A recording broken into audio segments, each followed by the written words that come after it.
തെക്കൻ കൈലാസം മലയടി മല ശ്രീ മഹാദേവർ ക്ഷേത്രം കന്യാകുമാരി ജില്ല വന്യൂർ എന്ന സ്ഥലത്താണ് ഈ തെക്കൻ കൈലാസം എന്നറിയപ്പെടുന്ന മലയടി മല സ്ഥിതി ചെയ്യുന്നത്. തെക്കൻ കൈലാസം എന്നിവിടെ അറിയപ്പെടാൻ കാരണം കൈലാസത്തിന് സമാനമായി മഹാദേവൻ ഇവിടെ കാണപ്പെടുന്നതുകൊണ്ടാണ്. വർഷങ്ങൾക്ക് മുൻപ് ഇവിടെ ഭക്തജനങ്ങൾക്ക് എത്തിച്ചേരാൻ വഴിയില്ലാതെ അവർ പാറകൾക്ക് ഇടയിലൂടെയാണ് വന്നിരുന്നത്. വർഷങ്ങൾക്ക് ശേഷം ഇവിടെയുള്ള ജനങ്ങളൊക്കെ ഒത്തുകൂടി വഴിക്ക് വേണ്ടി ഓരോ പടിക്കെട്ട് സംഭാവന ചെയ്തു. അതിൽ അവരവരുടെ പേരുകൾ രേഖപ്പെടുത്തിയിട്ടുണ്ട്. ഈ വീഡിയോയിൽ അത് കാണാൻ കഴിയും.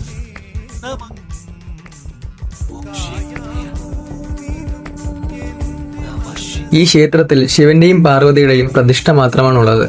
ഇവിടെ മറ്റ് ഉപദേവത പ്രതിഷ്ഠ ഒന്നും തന്നെയില്ല. സമുദ്രനിരപ്പിൽ നിന്ന് 800 അടിക്ക് മേലെയാണ് ഈ ക്ഷേത്രം സ്ഥിതി ചെയ്യുന്നത്. ഇവിടെ എത്തിച്ചേരാൻ 250 മുകളിൽ പടികൾ കയറേണ്ടി വരും. ഇവിടത്തെ കുളം ശിവന്റെയും പാർവതിയുടെയും ക്ഷേത്രത്തിന്റെ നടുക്കിലായിട്ടാണ്. ഈ കുളം ഒരിക്കലും വറ്റാറില്ല. ഏത് വേനൽക്കാലത്തും ഇവിടെ വെള്ളം കാണും. പ്രകൃതിയുടെ വരദാനമായ ഈ മല അനേകം ഔഷധ സസ്യങ്ങളാൽ ചുറ്റപ്പെട്ട് കിടക്കുന്നു.